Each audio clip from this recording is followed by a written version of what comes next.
Phoenix Books presents High Exposure by David Breashears, read by Michael Gross, with an overview read by David Breashears.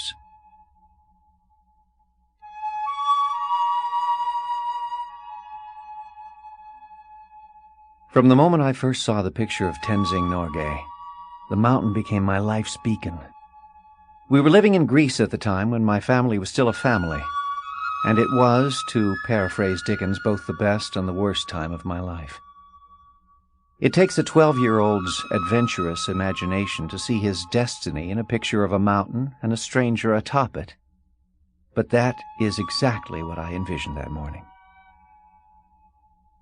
Greece was just my latest home.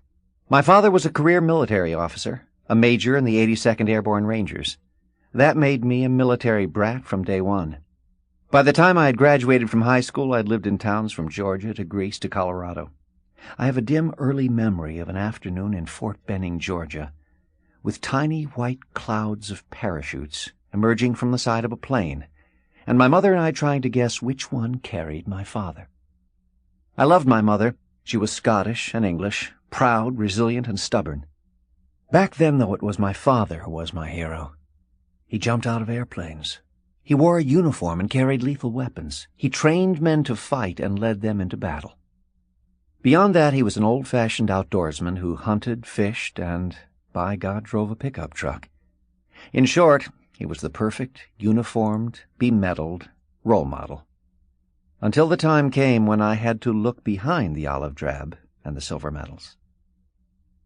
I was a shy little kid when I started elementary school in Cheyenne. It took me a long time to get my footing in school. Among other things, I simply didn't like being indoors. No, the glorious moments of my boyhood came when we went camping near Jackson, farther north in Wyoming.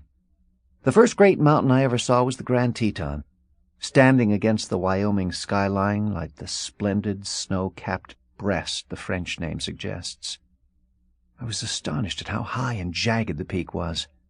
It looked like some impregnable castle, and yet a ranger told us that climbers had cracked its riddle and were scaling the mountain at that moment with pitons and ropes. I remember squinting into the sun over the mountain to try to spot these marvelous creatures, but of course I couldn't see anyone. All I could think of was, boy, what an amazing... Sample complete.